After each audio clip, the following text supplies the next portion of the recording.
Yesus seringkali katakan begini, kamu punya apa? Aku cuma punya lutut untuk berdoa sama air mata Tuhan. Gak apa-apa, kita pakai sama-sama ya, bermitra sama aku, nanti jadi perkara besar.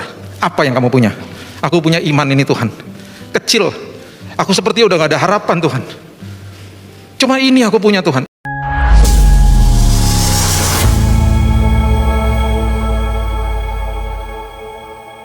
Yesus, terima kasih Engkau telah menjadi mediator agung kami, sehingga kami pada pagi hari ini bisa ada di depan tahta Tuhan, menghampiri tahta Tuhan dalam kondisi apapun, karena kami sudah ditegakkan di dalam kebenaran.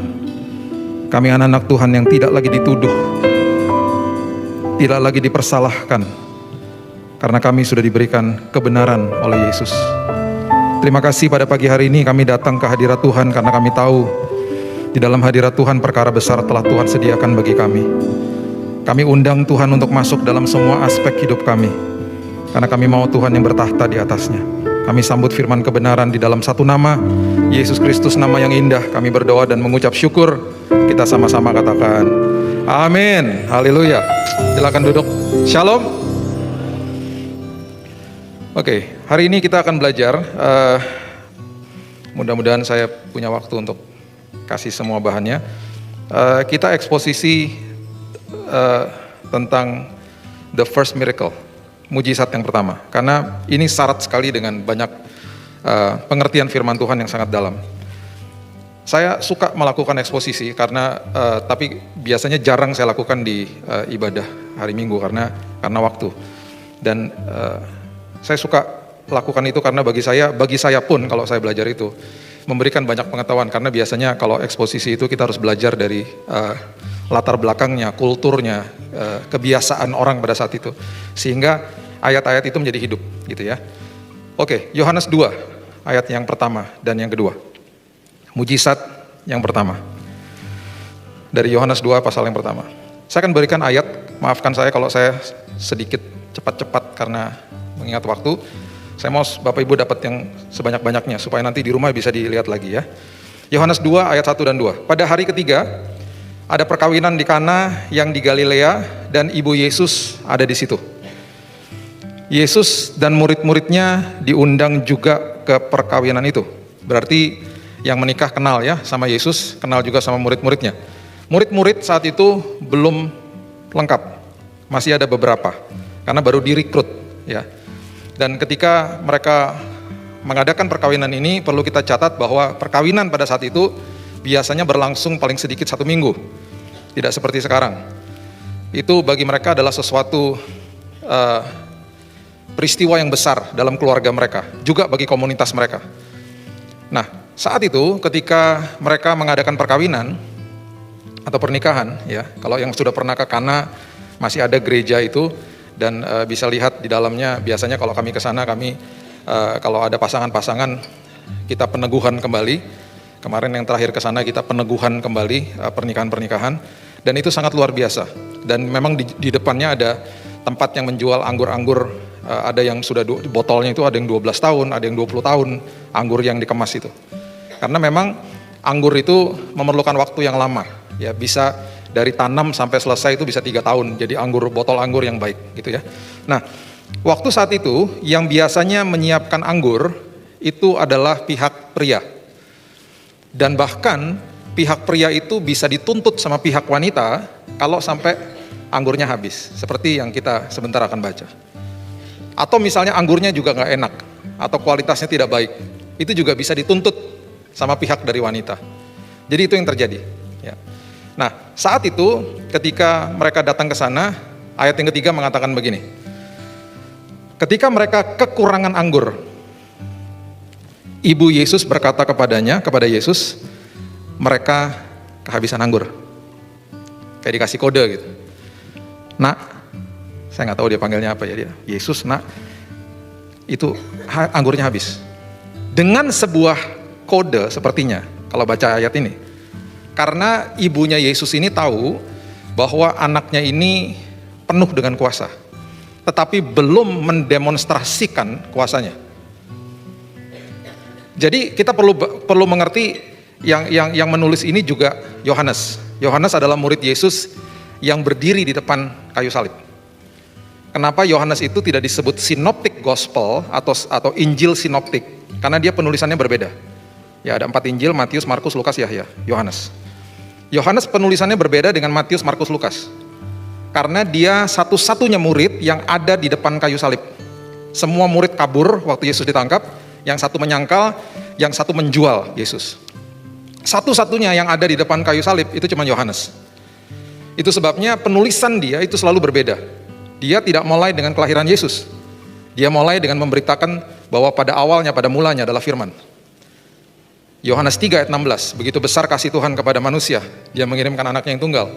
Bahkan kalau kita membaca kitab-kitab Yohanes yang seterusnya di belakang, itu penuh dengan kasih. Kalau Bapak Ibu mau belajar tentang kasih, bukalah kitab-kitab Yohanes. Ya, ada 1 Yohanes, 2 Yohanes, 3 Yohanes. Ya, dia menulis 5 kitab di Perjanjian Baru. Dan Yohanes dan juga Wahyu, itu dia yang tulis. Dia kemudian sebelum Yesus mati, dititipkan ibunya. Maria dititipkan untuk tinggal sama Yohanes. Nah, penulisan buku Yohanes itu sangat syarat sekali dengan pengalaman dia melihat karya Kristus di atas kayu salib, plus dengan ibunya Yesus yang pernah tinggal sama dia. Makanya penulisan dia cukup detail. Penulisan dia dari sisi yang berbeda. Penulisan dia bukan katanya-katanya. Markus itu menulis berdasarkan kisah daripada Petrus. Ya, Lukas juga menulis karena ada saksi mata. Tapi Yohanes menulis ini sendiri. Ya, Yesus ini saat itu memang sesuatu sosok pribadi yang penuh dengan kuasa, dan Maria tahu dari awal waktu dia hamil dia juga mengalami hal seperti itu, hal yang supernatural. Makanya sering sekali disebut di Alkitab dia menyimpan di dalam hatinya. Jadi mungkin saja kalimat ini karena gregetan gitu. Mereka kekurangan anggur, ayo dong buat sesuatu, gitu loh maksudnya. Nah, ini dikatakan juga karena dia melihat hal-hal besar ketika Yesus yang sedang masih kecil, yang masih muda, udah mengajar di bait Allah. Dia udah lihat nih pattern-patternnya. Kemudian dia melihat seorang yang kudus yang bernama Simeon, dia katakan aku tidak akan mati sebelum aku berjumpa dengan Yesus yang waktu saat itu masih sangat kecil. Dan seterusnya dan seterusnya. Jadi ini sudah betul-betul dalam tanda kutip membebanilah hidupnya dia. Bahwa ini anaknya nih punya kuasa supernatural yang luar biasa. Jadi itu background ketika dia mengatakan mereka kehabisan anggur. Dengan harapan buatlah sesuatu. Kemudian ini respon Yesus. Ya. Ayat 4. Kata Yesus kepadanya, mau apakah engkau daripadaku ibu, saatku belum tiba. Saatku belum tiba itu maksudnya saat nanti dia akan disalibkan, itu belum tiba. Kalau saya melakukan mujizat dan semua orang tahu, ada kemungkinan besar musuh-musuh saya, orang-orang agamawi akan menyerang saya. Itu maksudnya kalimat itu. Waktuku belum tiba. Tetapi on the other hand, di dalam sisi yang berbeda, dia akhirnya melakukan mujizat itu untuk kalangan sendiri. Karena nanti kalau kita lihat kisahnya, yang tahu hanya segelintir orang sebenarnya.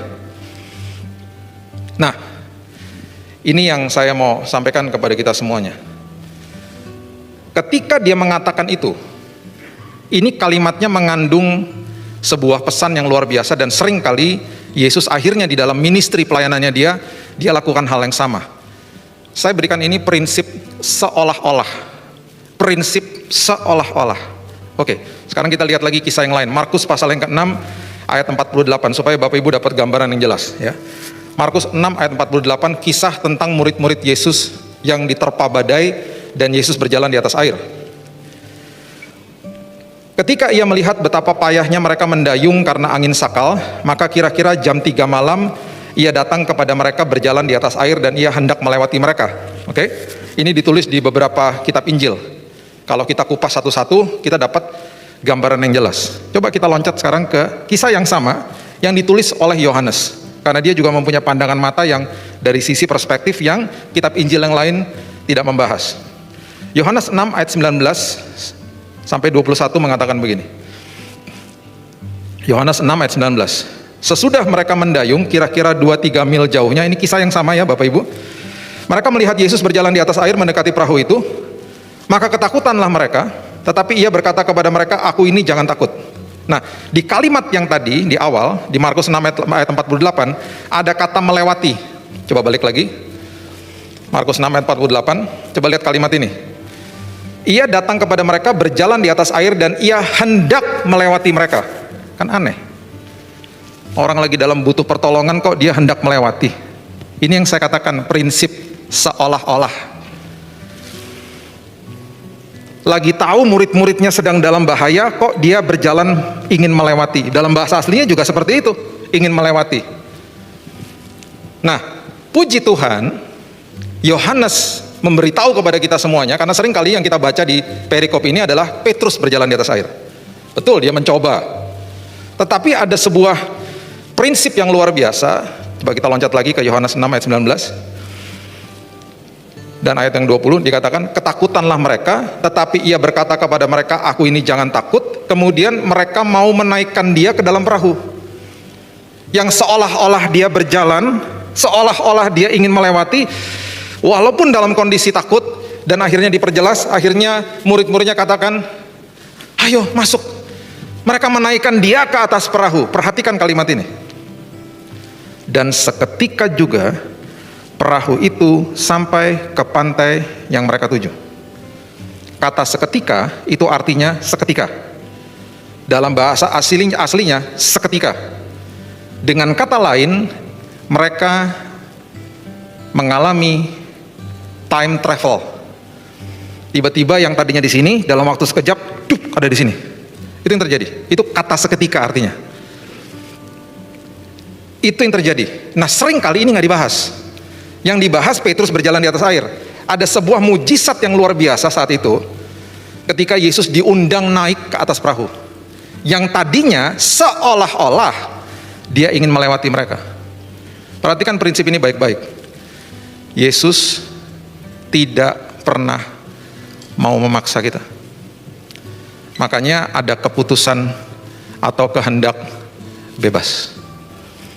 Aku sediakan, kalau kamu nggak mau, ya terserah. Aku tidak akan masuk ke dalam ranah itu. Aku tidak akan paksa kamu. Itu yang dia berikan pelajaran kepada kita. Kamu butuh pertolongan, aku ada di situ. Kamu panggil aku masuk ke dalam, aku bisa lakukan kairos aku. Mujizat bisa terjadi. Terserah kamu mau seperti apa.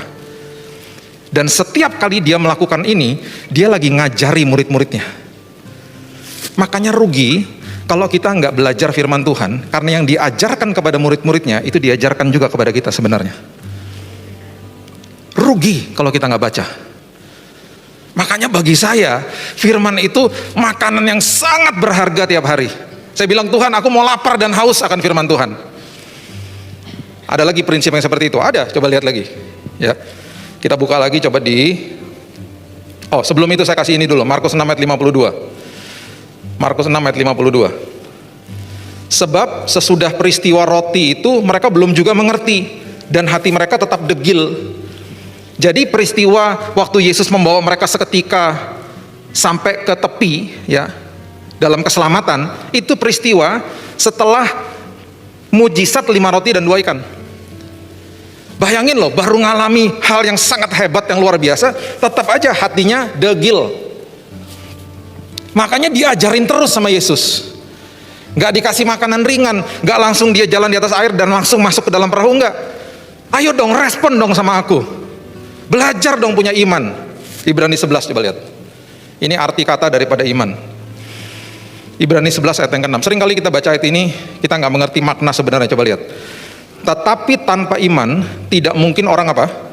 Berkenan kepada Allah. Coba kita baca dengan keras kalimat yang awal itu. Tetapi tanpa iman, tidak mungkin orang apa? Berkenan kepada Allah. Ya, dan seterusnya dan seterusnya. Kata berkenan dalam bahasa Inggrisnya, without faith is impossible to please God. Tanpa iman tidak mungkin orang bisa berkenan atau pleasing God, atau menyukakan dia. Kata pleasing itu artinya please come. Jadi artinya adalah iman itu adalah mengundang Tuhan untuk masuk dalam semua aspek hidup. Itu maksudnya. Makanya dia terus ngajarin murid-muridnya, ayo dong, respon dong sama aku. Makanya seolah-olah kita pencatat, seolah-olah dia ingin melewati mereka. Itu yang Yohanes tulis. Karena dia paham.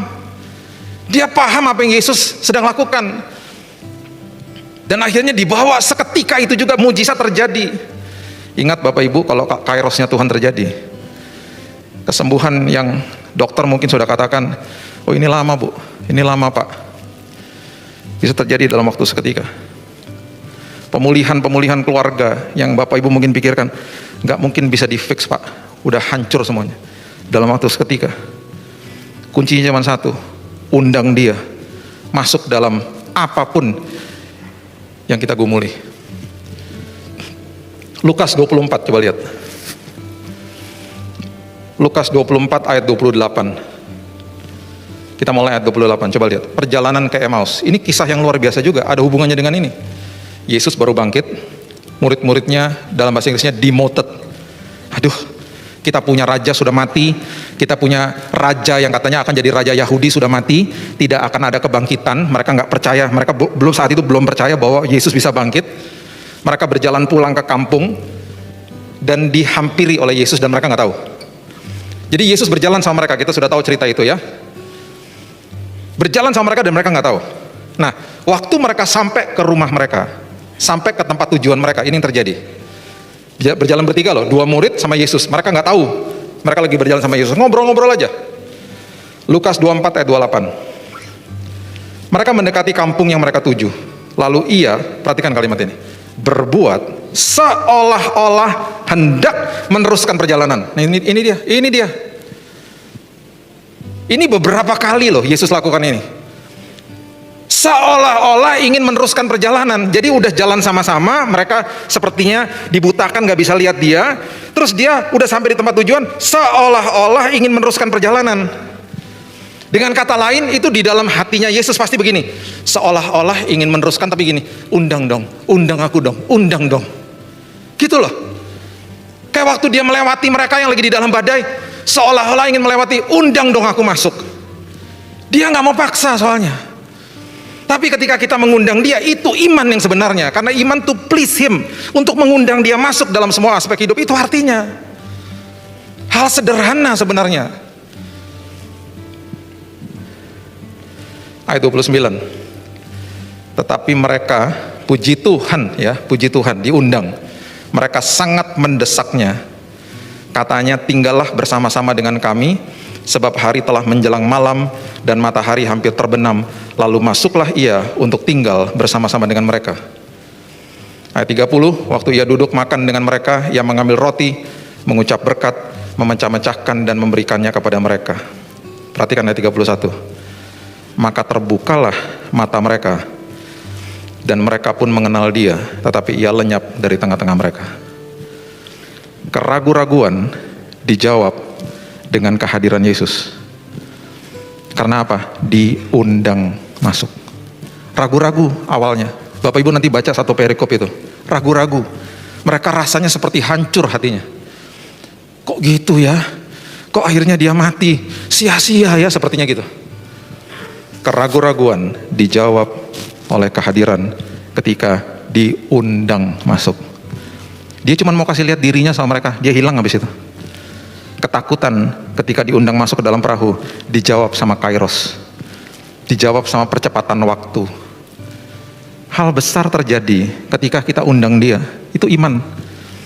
Itu iman. Ayat 5, kita terusin lagi Yohanes pasal yang kedua ya. Balik lagi ayat yang kelima.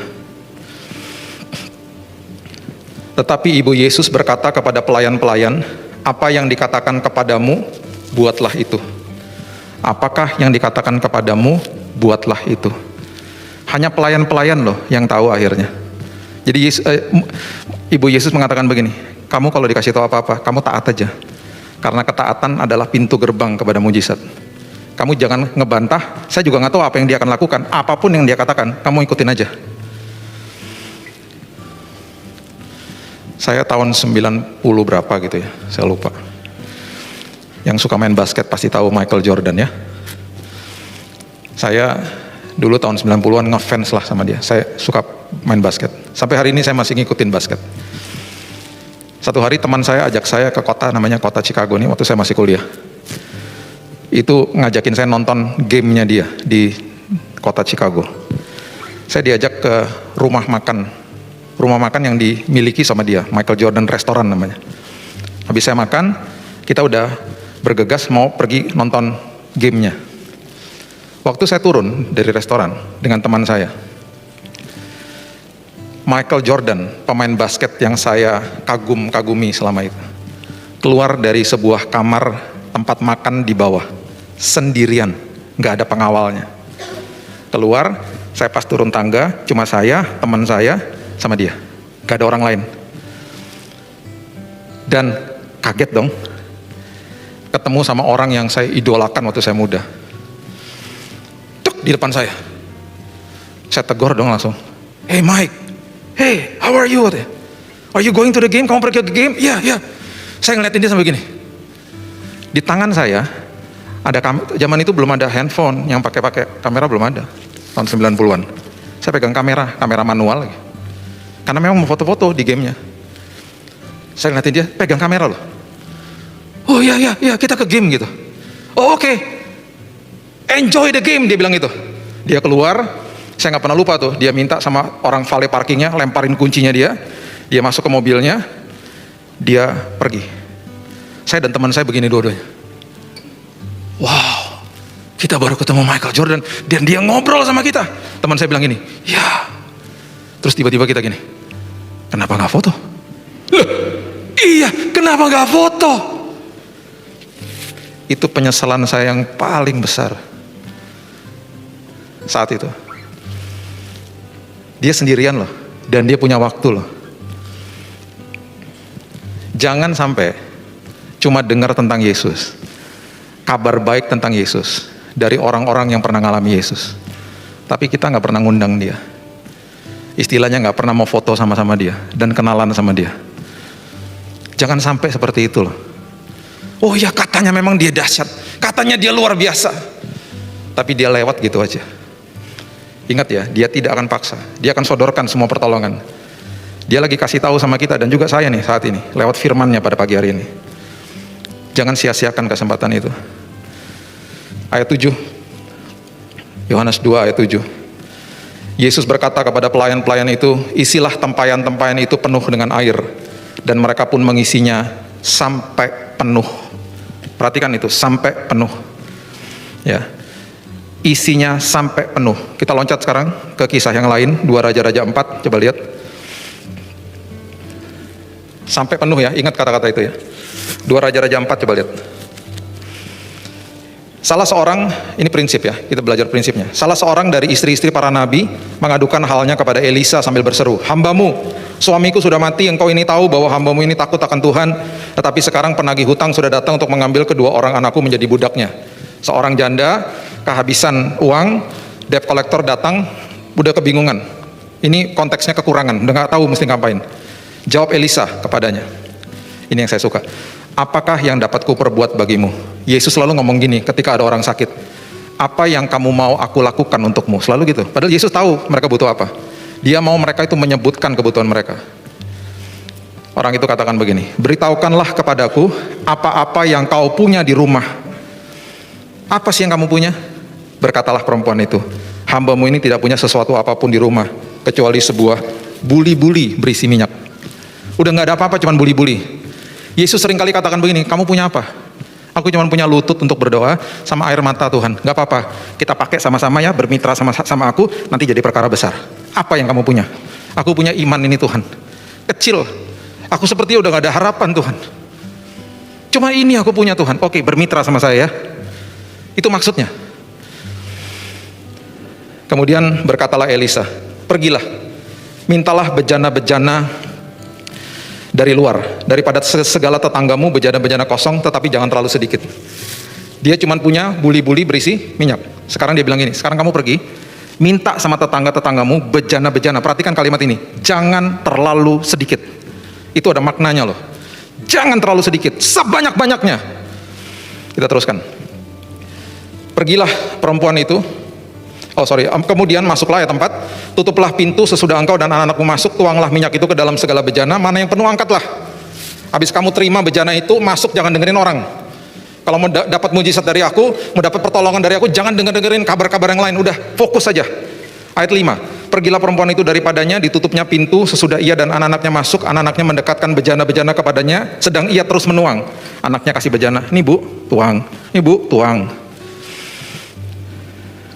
Ayat 6. Ketika bejana-bejana itu sudah penuh, berkatalah perempuan itu kepada anaknya, dekatkanlah kepadaku sebuah bejana lagi.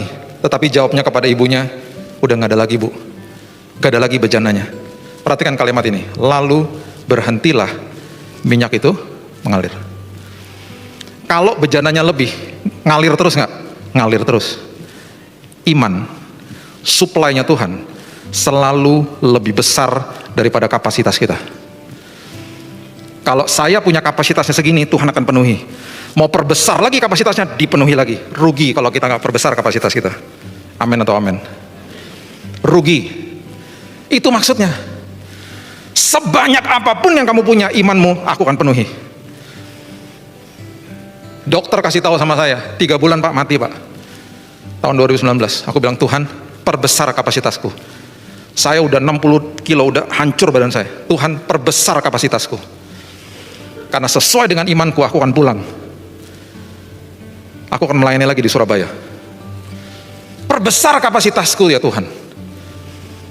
Dengan tangisan, dengan mungkin ada ketakutan, perbesar kapasitasku. Dan isi Tuhan sepenuh-penuhnya. Itu maksudnya. Makanya mujizat air jadi anggur, diisi sampai penuh. Itu prinsipnya Tuhan. Ayat yang ke-7.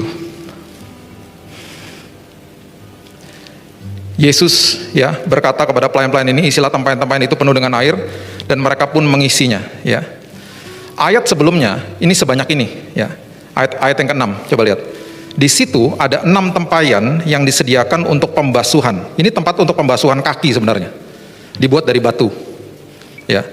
Yang menurut adat orang Yahudi, masing-masing isinya 2-3 buyung. Catat ini baik-baik, 2-3 buyung artinya 20-30 galon. Ini saya cuma mau kasih angkanya saja supaya Bapak Ibu ngerti. Ada 6 tempayan, 2 atau 3 buyung itu berarti 20-30 galon, itu ukurannya kira-kira. Jadi saat itu, kalau kita lihat aqua galon, itu kira-kira ada 36 galon. Supaya Bapak Ibu dapat gambarannya, 36 galon. Ada sekitar totalnya 681 liter. Air yang akhirnya diubah jadi anggur. Ya. Oke. Kita terusin ayat 8. Lalu kata Yesus kepada mereka, sekarang cedoklah, bawalah kepada pemimpin pesta. Lalu mereka pun membawanya. Pemimpin pestanya nggak tahu, makanya ini cuman kalangan sendiri akhirnya mujizat ini. Setelah pemimpin pesta itu mengecap air yang telah menjadi anggur itu, ia tidak tahu dari mana datangnya. Alkitab membuktikan, Yohanes sekali lagi kasih tahu sama kita, dia nggak tahu loh. Dia nggak tahu dari mana datangnya. Tetapi pelayan-pelayan yang mencedok air itu mengetahuinya, cuman pelayan-pelayan yang mengetahuinya.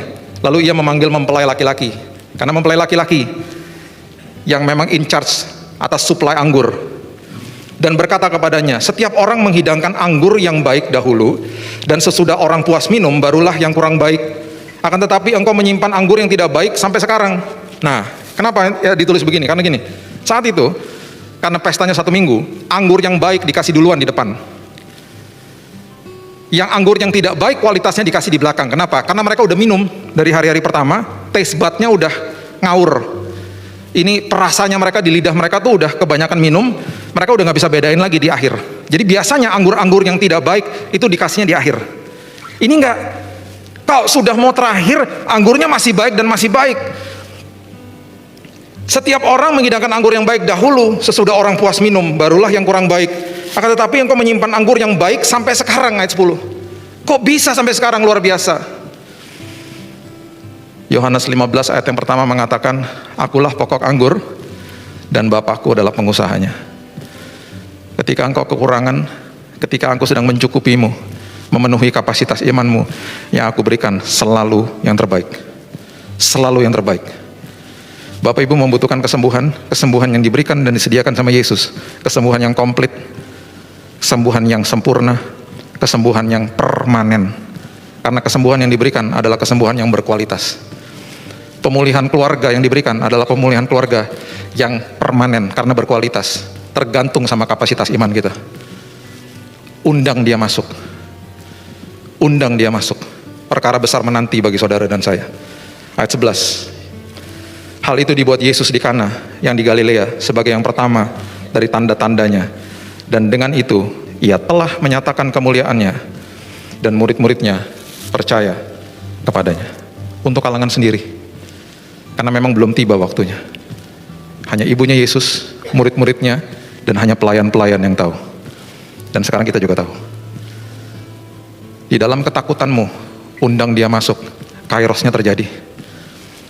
Di dalam keraguan-raguanmu, undang dia masuk, dia akan menampakkan dirinya.